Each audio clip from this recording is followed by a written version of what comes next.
just believe in the power of healing and restoration.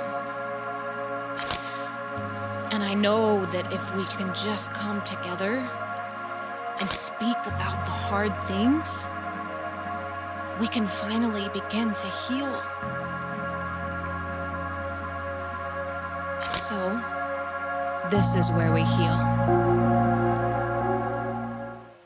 Today I have with me a very special guest. A very, very special guest. This is Samantha Bourgeios. And Samantha Bourgeios is an elite hairstylist and color specialist. I know. It's not even the right acronyms, honestly. They should be better, but I can't think of any.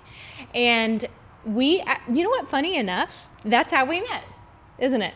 Yes, that is how we met. I forgot about that. My sister worked with you. Yes. They modeled together, and I was looking for an assistant at the time, and Ashley has her cosmetology degree, and she was telling my sister, I'm thinking about getting back into it, but I would want to assist somewhere to start because it's been a long time. And my sister said, well, I don't know if she is anymore, but my sister was looking for an assistant, and that's how we met. I gave you a call. I loved you from the get-go, and it's been... That's so Here funny. we are. You know, I still remember our first call because I was in my car. Yeah. That's right. I was in my car. Yep. And I was on my way to a different podcast that I was doing at the time. Were you really? Yes. Yes. It was in that. Chesterfield, I think. You know what's interesting, and this has nothing to do with anything we're talking about, except for the fact of I looked you up, obviously, on social media before we talked, and you had like 3,000 followers on Instagram. And then literally like the next week when you came and I met you in person, you had like 20,000. And it was a matter of like a week or two that you had like 20,000 Instagram followers from like 3,000. That's crazy. Yeah, I do and kind of I just remember even thinking like, did she buy followers? What the hell is going on People here? always think that. Yeah. Everyone thinks that about followers. It is 100%. And now I understand why, obviously. But I don't know, that there was really no point to that story other than I just remember being like... You're like, wait a minute. Did I look up the right person? Right. Wait a minute. That doesn't make sense. I don't even, honestly, at that time, I don't even remember what it was. But that's literally been all of my social media because I've never followed the rules. Well, I knew the TikTok one. The TikTok one was already big when I made it. I don't remember what it was at, but yeah. I mean, that was one of the things my sister told me, like she's a TikTok influencer, but however she said it. And so I assumed that all your social medias would be like that. And so it surprised me that Instagram wasn't that big. Yeah. And then like a week later, you're like, wait a minute. Right. That's hilarious. Yeah. It literally just like on Instagram was so weird. So like on TikTok, I had like none. I had like 900 followers, and then a few got really popular, and I went to like 30,000. And I was like, oh my God, I'm famous. Yeah. I have 30,000 followers. I'm famous. Yeah. And honestly, what's weird is that people actually recognized me more back then. Like I would have people approach me with 30,000 followers and be like, oh my God, I love you. It doesn't happen anymore. It's never happened since. Weirdly enough. It's probably because... I know this is going to sound weird and there might not be any truth to this at all, but what I think is that it's more intimidating to approach someone, like you've approached another level now, to where it's like someone with 30,000 Instagram followers feels more approachable because it's a lot. Oh my God, I love you. But then it's almost like now you've ascended to a level that like people would feel. There's no way that you're being recognized less with as many followers as you have now. I don't care, but it is interesting. You're like... if people only knew how weird and normal I am, they would be like, they would not be intimidated. No, but you know what I mean, though? I would feel like that. Like, really? Oh, yeah, because it's this, oh my God, that person is that's true. So famous. You think they don't want to talk to me. Mm-hmm. I will say that's little probably do true. they know. Little she wants to talk to you. I do. In fact, it's all she wants. It's all I want is to talk to you. But I love talking, in case you haven't noticed. But anyway, yeah, that was funny. The Instagram one was funny too. They're so different. But beyond that, it's beside the point. The point is back to we met because I started working for you. And it's so funny. I remember the first few times I worked with you, I was very intimidated by you. Why? Well, you were so nice. Like you weren't like not nice or anything, but I was just intimidated. And I remember at one point thinking to myself, at some point we're going to be close friends and I'm going to laugh about this. about how intimidated I feel right Why now. were you so intimidated? I don't know, just because you were very professional and like when you're at work, Don't you worry, are. you beat that right out of me. You guys, just so you know, there was one time. So I used to I have this weird thing. I love to tease people. And we were at work one time and I was just railing her with teasing. And you you pulled me aside. This is in the very beginning. You pulled me aside and you said, I don't want you to take this the wrong way, but we need to be a little bit more professional with our clients because I am trying to create and keep a very professional environment. You know, these are regular people. And I remember thinking, oh God, what have I done? What have I done? These people probably think, who is this weirdo that she's hired? And No, then it's within nothing. a month, we were both doing it. Right? No, I think it's definitely, I think it's a good balance now of we do have fun with our clients, but it's also really important to me that they feel like it's their time. And there are definitely Yes. clients where it feels even more like a friendship and there is room to do more of that. But overall, just in my salon especially, I want people to feel like it's about them, because for a lot of people that is their me time, that's their escape. Some people want to talk the whole time because it's like their girl time, and some people want to sit there and not say anything because it's their relaxing time. And I want to create a space where everyone can get whatever they need when they, and it's hard sometimes. What I've learned is you can kind of gauge what type of person it is when you ask the questions. Like, sometimes people are just asking you questions to be polite,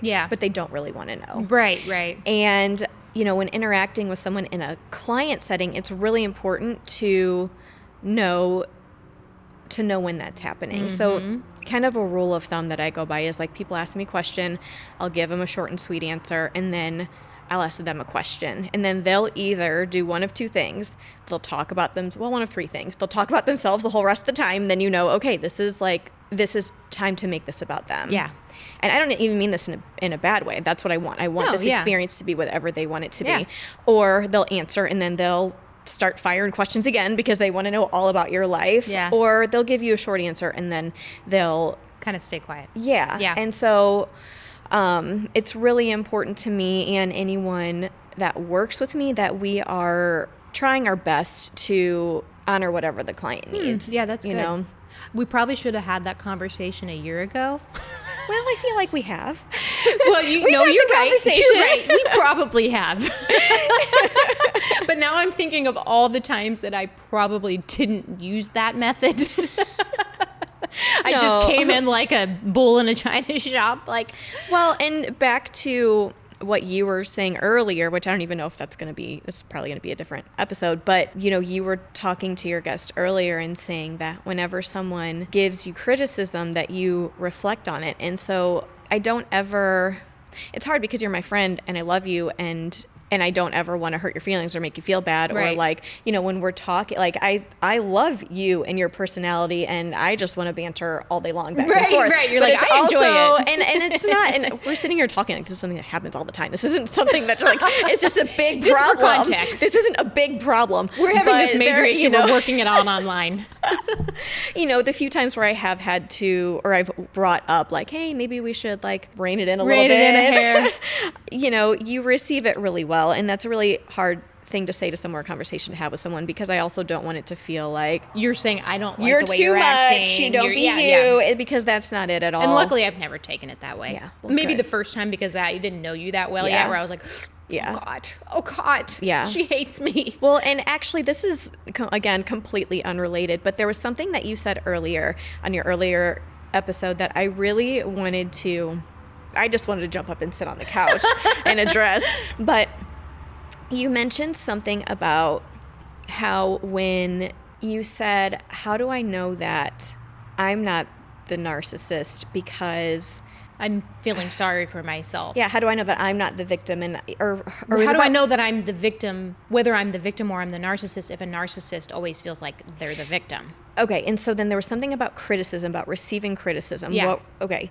Do you remember what you said about that? I said because no matter what, it's never easy to hear criticism. It's hard to hear criticism whether you're a narcissist or a regular person. Okay, and so you're saying, like, how do I know that I'm not a narcissist when I receive criticism Yeah. and it pisses me off? Yeah, Or, and it bothers me. as someone who is really close with you and knows you really well, your response is so far from that of a narcissist, because a narcissist would never think they're the problem, Yeah. first of all. So if Yeah. you're asking yourself, oh my God, am I the narcissist? You're probably not. Right. And second of all, even if you hear something that's hard to hear and you don't like it, you always will later go back and think, okay, is there any truth to that? Whereas someone who is narcissistic, typically their response is going to be to turn whatever you said back on you. Your criticism of them, they're going to flip that and make that a criticism about you. Yeah, I'm not being selfish. You're actually the one being Yeah, selfish. you're the one being selfish. Versus, you know what, you're right. I didn't realize it at the time, but I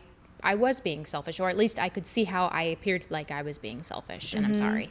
Yeah. You don't even have to agree. Not agreeing with it doesn't even mean you're a narcissist or even having narcissistic qualities, but because that doesn't mean the person's right. Just Right. because they're giving you That's criticism true, or too. feedback, that doesn't mean they're right. But the fact that you're willing to at least Consider look it. at that, and Yeah. you know, you're the type of person, you will look at it and you'll come back later and say, you know what, you were right. Or you'll come back later and you'll say, you know, it really bothered me when you said that because here's why. Yeah.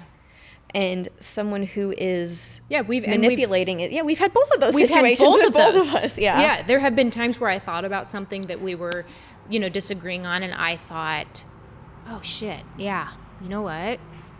There's truth to that. Whether I want to sit in that or not, there really is truth to that. Yeah. And then there have been times when I thought, I hear what she's saying, I get it, I understand it, but I don't feel that way.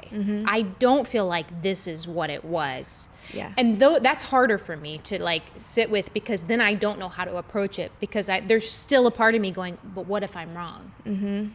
What if my experience is wrong? What if the way that I feel about this situation is wrong, but I just don't want to accept it, And I think, one, we all do that and we've all been there. And I think, two, it also takes some hard work on yourself to get to a point where you just got to trust yourself. You know, there's a difference between hearing people out, considering it, sitting with it, and then if it doesn't feel right to you, you don't have to question that. Yeah. That's one of the greatest areas of growth that I've had since becoming friends with you, is you reminded me constantly in situations that I question myself that I shouldn't be questioning myself. Not because I shouldn't be self-aware, Right. but because what I was feeling and sensing was true. But I have that tendency, and a lot of victims do, and I know you've been a victim and you used to do that too. And so you've kind of like had already been through like that chapter of your healing, so you could see it in me when I was questioning myself versus actually trusting the fact that what I'm seeing is what is happening. And I've grown a lot from that, because you always brought it up, where you would get mad at me when I wasn't trusting myself, which was also Probably weird for too me. much. No, not necessarily, but you would be like, no, Ashley, what you're seeing is what you're seeing. Like, there's nothing, like, you have to trust yourself. Like, I'm not going to sit here and let you just abolish everything that you feel because you don't want to see it. Like, you have to trust yourself. Yeah. And it's really, really, really important. Well, and for me, it took a lot of, I've been working with Jeff on and off we realized the other day, it's been 10 years since Jeff, I've met your him. therapist, Jeff, my therapist. Our yes, therapist. Our therapist. Yeah, Jeff, my therapist, who, when I first went to him, obviously, I think I was seeing him like 2 times a week when I first went to him. I would and too. then, periodically through the years, I've gone back for short stints of time.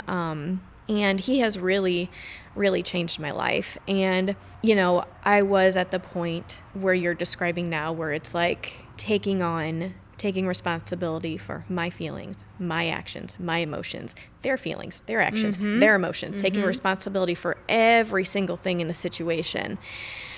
And that's just not, you can't be everything. No, you're can't. not everything. And you're not responsible for everything. You're not responsible for everything. You're only responsible for you. Yeah. And I'm now at the point, it's taken a lot of work to get there, but I don't question that feeling. If something feels off, I don't have to stick around to find out why. Yeah. I don't have to stick around to get proof that I'm right. And it's a process to get there, though. And one, not that I'm perfect or that I never get into situations that that aren't, that aren't the best, but it starts as where you're describing, where it's extreme, and then you get to a point where, okay, you maybe don't let it go on for so long, and then you maybe don't let it go on for quite so long and quite so long, and it finally gets to the point where, you know what, I know what that feels like, because it's recognizing that feeling, because that feeling, that intuition, when you're at this place, not this place where you are now, but at this place where we're talking about, that feeling of intuition, it's so small and it's so subtle that when you are so used to being in such fucked up relationships and dismissive of your own feelings, that's not even, you couldn't recognize that. It has to get so big before you can recognize it. Yes. And then you recognize it when it's big. Yep. And then you maybe get into another situation and you start to recognize it a little bit sooner and a little bit sooner. And then you get to the point where, okay, this just feels off. I know how this feels. I know what this turns into if I let it go. Yeah. But it really takes, when you have been in such bad relationships and it's gotten so far, it really is a process of learning to recognize what something feels like when it's wrong. Yeah. Early on. So true. I can honestly say, Does that make sense? It I feel like I just rambled a whole lot. No, it makes total sense, because I remember what was so interesting about my last relationship was that it was like there had been a major shift that happened before that relationship with my healing. And I thought I was healed. I thought it was good. I remember that, yeah. Right? Like when I met that person, I was in a really good place. And so it was the first time in my life that I was kind of teetering on the line where I finally saw things that I never knew how to see before in abusive relationships. Like I saw the signs, but I still hadn't healed to the degree of trusting it yet. So it's like I could see things that I didn't see before, that would completely go over my head before, that were reasons why I probably ended up in those relationships. This time I could see it. I just didn't trust my intuition yet to believe it. And I do think that's so important, because it's one thing to see the signs. It's another to trust yourself to believe the signs are there and to take action. And it was so funny because in that relationship, there were boundaries constantly being crossed that I was butting up against. Like I didn't like it. I didn't feel good. I didn't think it was acceptable, but then I could be persuaded back in. So it was like I was almost there, just not quite over the hurdle of that healing part, And that relationship, for better or worse, pushed me, catapulted me rather, rocket launched me once it was over into that place where now I will never question my intuition again. I will never sit there and go, I know this looks abusive, but should I give it a chance? Or, maybe I won't do that ever again. It's going to be, that is a sign of abuse and I'm not here for it. I don't really don't have the energy. I have the empathy for you as a person, but I have more empathy for myself to know that I deserve better. Well, and I don't know if you remember or even recognize this. And I mean, honestly, I know sometimes my delivery can be a little harsh, mostly not harsh, but when, it's this weird place when I'm seeing you go through something that's so hard.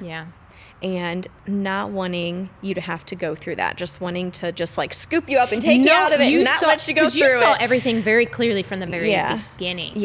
And also knowing that you have to go through it, and also being triggered as hell by everything that you're experiencing, because I've been through similar things. And so there were times where I know you were like, what the hell are you so like upset about this? But it's because it's almost like I feel like I'm going through it too. And so I don't know if you like even picked up on this, but there were times that I would try to point out, because you saw it from the beginning too. You saw it from the very beginning.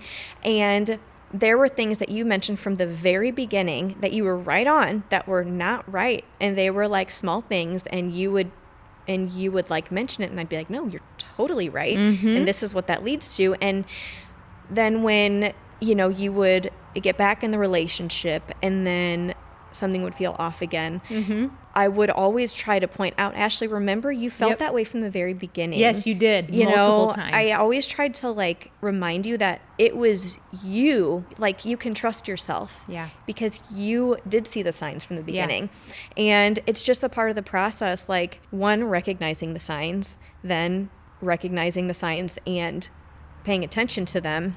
But I just always wanted to point out to you that like your intuition was right on the whole time. Yeah. And it was what you saw that was true. Yeah. Like you didn't even have to point anything out per se. Yeah. Because it was always something I had already brought up. Exactly. Almost always. Not always, but almost always something I had actually brought up, where you would just be like, well, remember when this happened and you felt off about that and it didn't feel right? And I'd be like, yeah, I remember. But that relationship was particularly insidious because he had all the right language to use. That's what I had to work through in therapy. And that was what really hung me up and twisted me up. And I think that's really important for women to understand, is that a man who knows psychology well is a master manipulator. If they don't have a good heart and they have that knowledge, it can be detrimental to your mental health. Yeah.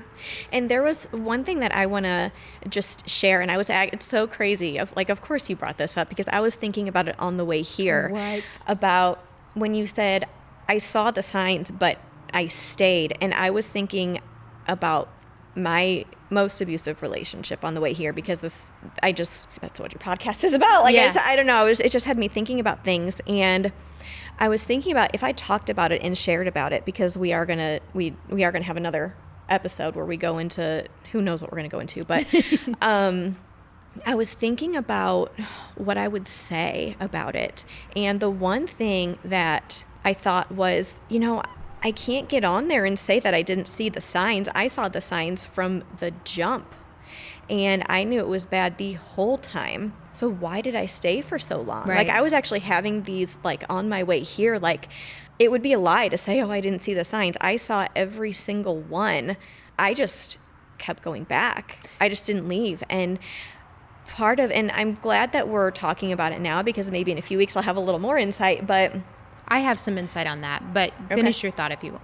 Well, I definitely know part of it is the love bombing. And when you're, it's like the lows are so low, but the highs are really high, and you feel very important. And honestly, this person was so especially freaking crazy, about possessive, controlling. And and when you're in a place, or I guess I can only speak for myself, I was in a place where, to me, that felt good. It felt good to, for someone to... It does. When you're insecure and you don't feel lovable and someone wants to possess you, you're only theirs, that feels like love. Yeah. That feels like the ultimate act of love. That crazy love. Yes. No, love is not crazy. Yes, it's not. It's not. And, when it comes to that, in terms of someone being so possessive and so... The thing is... It's not about you. It's not about you being special. That's control. It's about their issues. You are someone and something that they can possess and control. And that is about them. It is never about you. So even this whole oh my God, I'm so special. He's so crazy over me. And they say that too. They'll even tell you, oh, you're special. Yeah. But you're not. You're not. You are very special. But you are. But to them, you're just another. It's not. Yeah, you're someone that they see as a potential target. They see you as someone that they can easily manipulate.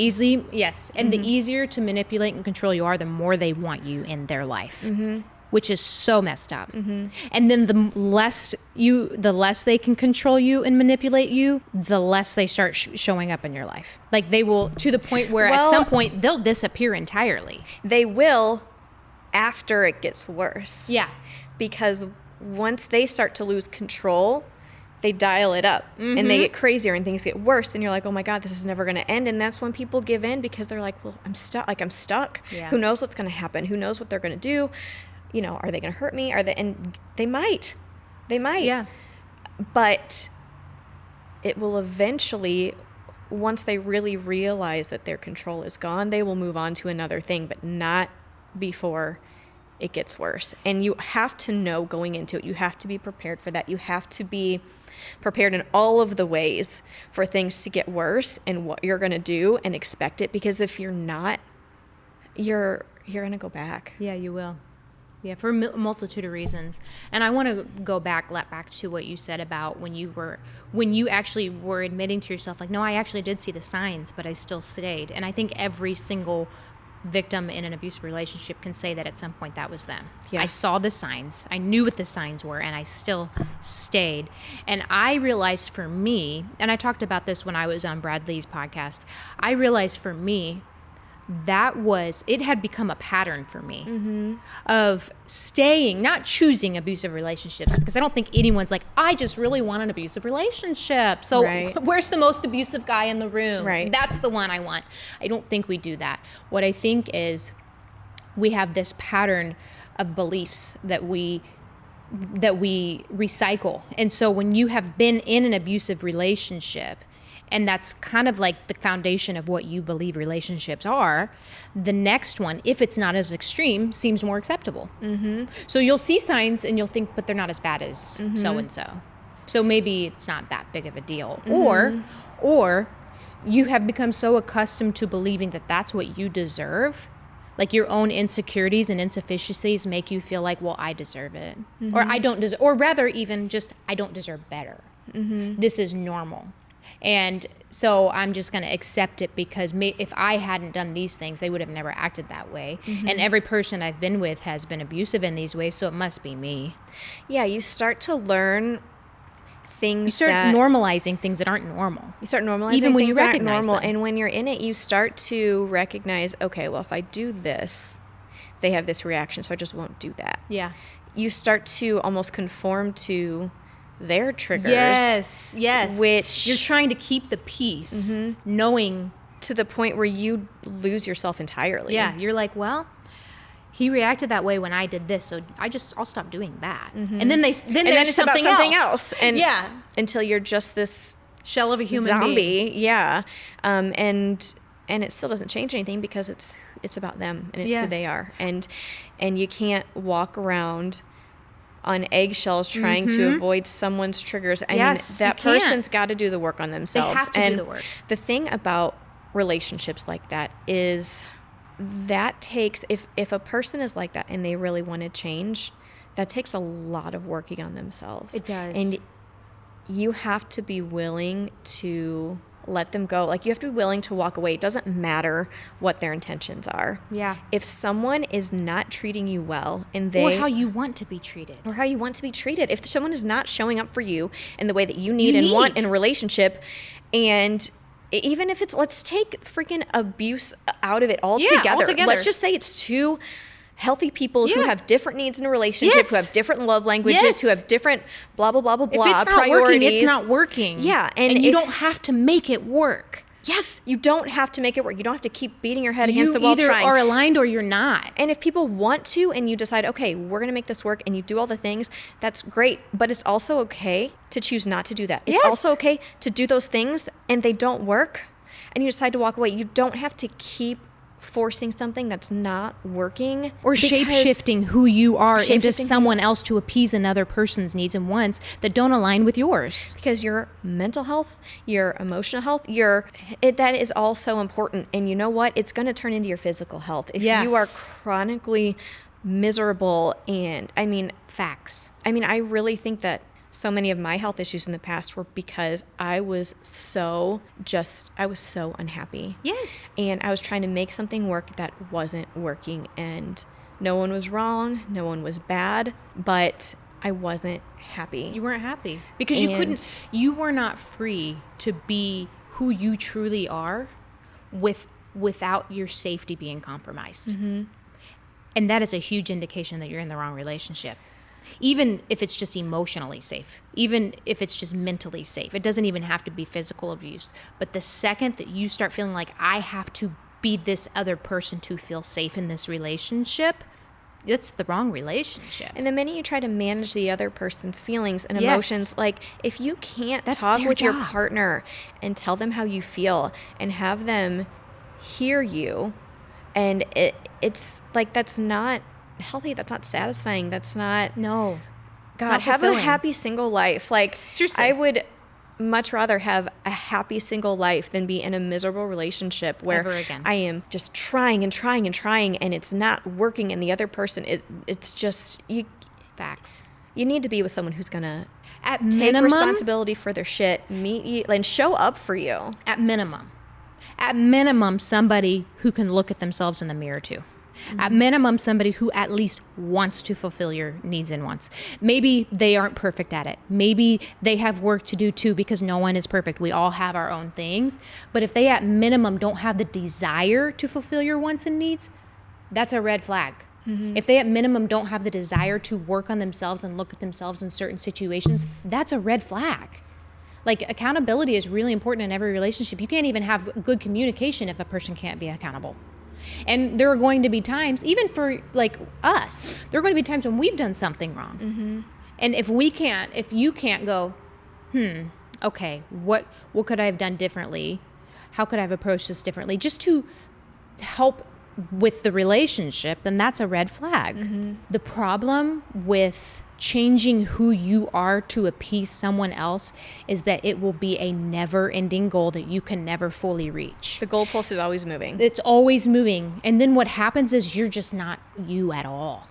The person that you were when you met them just completely disappears and dissolves, and then there's nothing of you left. Because you're trying to dance around something that's so unstable. You're trying to dance around someone that that comes from inside. That comes from a person knowing And who if they don't like your personality, why are they with you? Right. And it's one thing when you have flaws and shortcomings that you need to work on and they're asking you to work on those things. That's different than you're not even allowed to be giddy or happy because that makes me uncomfortable. A toxic person isn't like that. The things that make you happy annoy them. The things that fulfill you make them insecure. Like, there is a difference between someone expecting you to hold yourself accountable for things that you need to work on, that you know you need to work on, versus somebody that just doesn't want you to be yourself because it annoys them or bothers them or puts them off in some way. That is not someone who even likes you.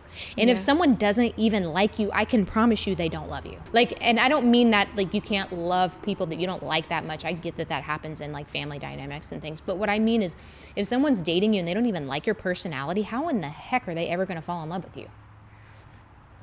Yeah. You know? To kind of go along with that, when you're pointing out people's flaws and criticism, whatever, I think of it like, how often is that really happening in a healthy relationship? Yeah. Like a healthy relationship, you love each other for each other. And yeah, if something you're doing is harming me or making me feel bad in some way, I'm going to talk to you about it. But like, is it really my job to like look at you and say and point out your flaws That's to so you good. if it's not something that's bothering you? Yeah. And it's not something that's hurting me. Yeah. It's not my job to tell you need to change That's that. key. I either need to be with you or decide, you know what, that's not something I can deal with. Yeah, But it's not your job to go around just making a list of shit people need to change because they're in a relationship with you. No, that is that person. People don't change that much. Right. Unless they're actively working on themselves in therapy and stuff. And even then, a person is who they are. And those things, like those little things that annoy the them crap them. out of you, those things, that's who they are, and they're probably not going to change. So do you love them enough to We all have our accept those quirks. things and that's who they are? Or is that a deal breaker? And either one is okay, but it's not your job to tell someone they need to change these things about themselves. It's not someone else's job to change you. I agree. Like That's you so said, if good. you don't like me, you don't like me. If you don't like that Yeah. I'm a freaking mess, like... That'd be like you saying, you know what, I don't like that you make jokes all the time. Okay. So stop making jokes. What am I supposed to do about that? That's my personality. Yeah, yeah. Okay, you don't like me then. And there's something that I've been wanting to say, and this sounds so freaking simple. No, sorry. Like, actually, I'm glad you brought that I have a up. list that I'd like to present to you now on your It's podcast. good that you brought this up because No, it's so simple, and it's going to sound probably so stupid, but your happiness matters. Yeah. I mean, life is too short to be in these miserable freaking relationships. And if you're not happy, it is okay to move on. And it's going to be hard. And if there are kids involved, it's going to be really hard. But your happiness freaking matters, especially if you have kids. Yeah. Because you are showing them the example of what's acceptable, what they should be accepting in their life. Yeah. And being with someone who is a good person, but you are just miserable, I don't believe that that's the best example to give for your kids. And I want to point out something that I think is important to touch on with that. It doesn't mean that like your relationship's just supposed to make you happy all the time, because every relationship has its ups and downs. That's part of being in a relationship and committing to someone, right? And it's important to understand there's going to be tough seasons in every relationship. It's going to go up and down. But I do think that as long as it's going up and down and it's still like you can still together collectively look at each other and say we like each other and love each other, and this has been a hard season but we still are happy with our relationship, that's different than I'm literally miserable with you and you're literally miserable with me. We don't like each other. And I think the people that's the case, you know deep down, it's going to resonate with you. You know, if this is my person and we're just going through a hard season and we're going to work this out, and that's so it different. might be tough and I might question things, but ultimately, and I might not like him today. Yeah, there is respect, and I know I always go back to who this person is. Yes. Who this person is. But if it's bad, you know it's bad. Somewhere inside you freaking know it's bad. I agree. I think even if you're in somewhat of a denial, I think that deep down you know if a person's bad for you or if things are just bad right now. You know, does that make sense? Yeah. Because does that's this person life. make you feel bad about yourself? Do you feel sad? Is this a person are they belittling that you at every chance you they can get? go to? Is this your safe place, or is this the person that you have to guard against? Yes, exactly. That's what I think it ultimately comes down to on whether, like, there's two relationships, both are in a bad place right now, but is that person still your safe place, or are you afraid of them? That's what I think the discerning factor is. Yeah, because like you can say by example, like just based on the relationship that you're in now versus the relationship you were in before. Yeah, even when you're not having like a good day with each other and you're in like a weird place, you still feel safe going to him versus the relationships before it was like avoid at all cost, you know? Yeah. And man, I think that is a woman feeling safe in a relationship is more important than you being perfect. That's everything. More important than everything being just kumbaya all the time. I would rather feel safe with someone than feel like I have to if you don't make me happy all the time, like I can understand that life happens, things happen. We're not always happy. Sometimes I'm in a bad mood for no damn reason at all. And it has nothing to do with you. I'm just not happy today. I'm sorry. Yeah. Like my happiness matters ultimately, but I also understand a part of that is my responsibility. But you are my safe place, and I feel happy when I'm in that safe place with you. Yeah. Does that make sense? Yeah, no, 100%. And I just want to clarify, when I say your happiness matters, I know don't what think you you mean. have to be happy all the time. No, I know that. I know that.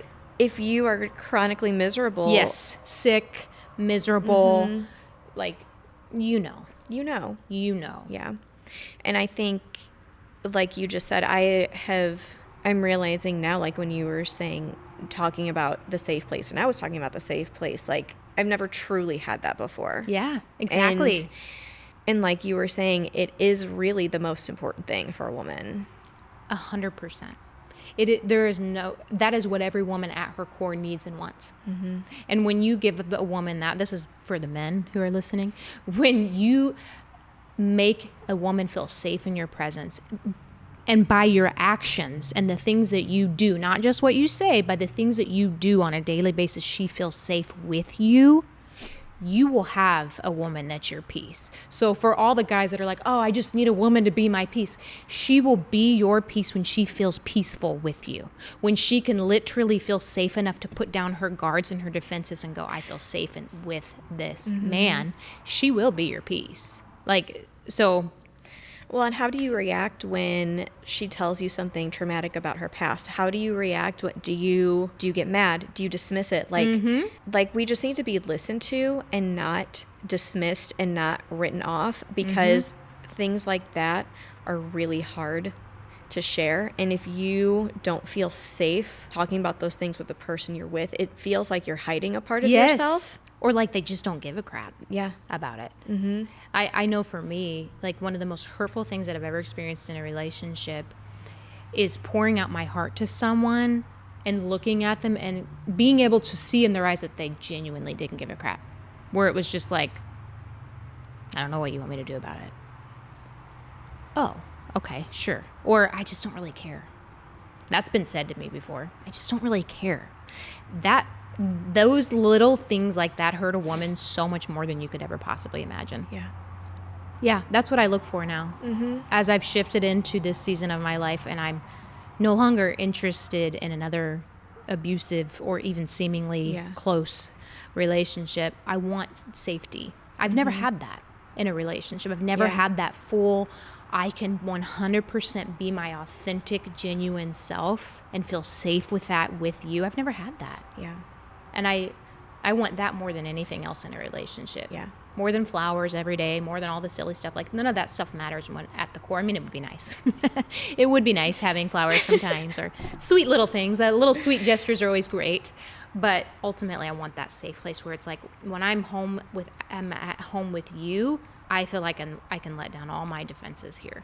Mm-hmm. You know? Yeah. And I know that you'll not only protect me physically, but that you are protecting my heart and my mind and my soul too. And I think that's the big distinction, because men are very practical and they're very, so when you say protect, that's so much more to us than just making sure I'm getting in my car safe. Yeah. Which is great too. Which is great too. But I mean, men are very practical and problem solvers, and sometimes we just want to be heard. Mm-hmm. And working on that in a relationship, like meeting each other's needs in that way. Like it takes knowing conversations. Yeah. Yeah. And sometimes you got to tell them, like, for the women out there, like, this is what I need from you right now. I need you to just listen to me, or I need to hear these things from you more often. And honestly, that is one of, oh gosh, I'm so glad you brought this up, because this has to be said. Because we feel like, oh, they should just know. I shouldn't have to say it. Well, sometimes you freaking do. Do you want this to work? But here's the thing. How a person responds to you vocalizing what your needs and wants are is critical. Mm-hmm. If you are telling a person, hey, you know what? This one thing is really important to me. This is a need that I have, and I really need this from you. And they're dismissing it, mocking it, belittling it, or blatantly saying, I'm not going to do that. Kick that person out of your life. I don't care if they're a friend. I don't care if they're... Don't be afraid. Yeah. Don't be afraid to vocalize your needs and wants. I used to be so afraid. Like, I was just a passive person in every relationship. It was like I just existed there to please you. Mm-hmm. And then I finally started, like, with my last one, that was why it was so rocky too. Because for the first time in my life, I was going, no, actually, I need this. I want this. I don't like that. I don't like this. Because there were things that were unacceptable. And his response every time was always negative, always push back, always dismiss, always completely ignore. And that told me everything I needed to know. Mm-hmm. And that's really important, because a person that loves you, that's invested in you as a whole and your relationship as a whole, is listening. They're hearing the things you want, and they actually want to fulfill them. Mm-hmm. They may not be perfect at it. They may not get it right every time, but they want to. The heart desire is there. Yeah. And that's important. I know that fly is really pissing me off. She's like, you know what? You're right. You're so right. I got to get in on this conversation. Fly wants to tell her story. She's like, let me just tell you about what I've been through. But anyway, do you have any final thoughts on this improv episode that we did? Right? I know, that was good. It was.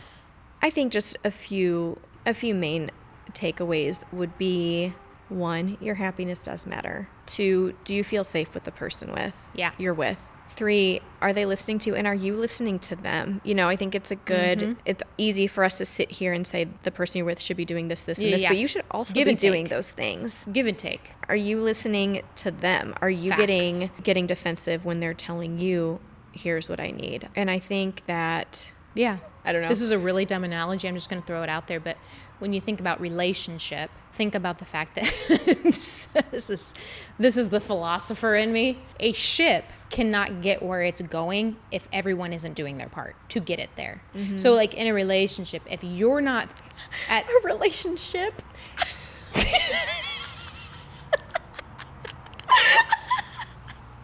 Oh my can't. That's why I was like, this is so dumb, but I'm going to say it because...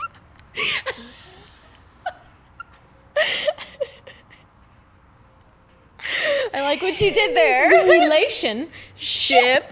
The relationship. Relation. Like, well, okay, how can I bring this together? I didn't have enough time to think on this.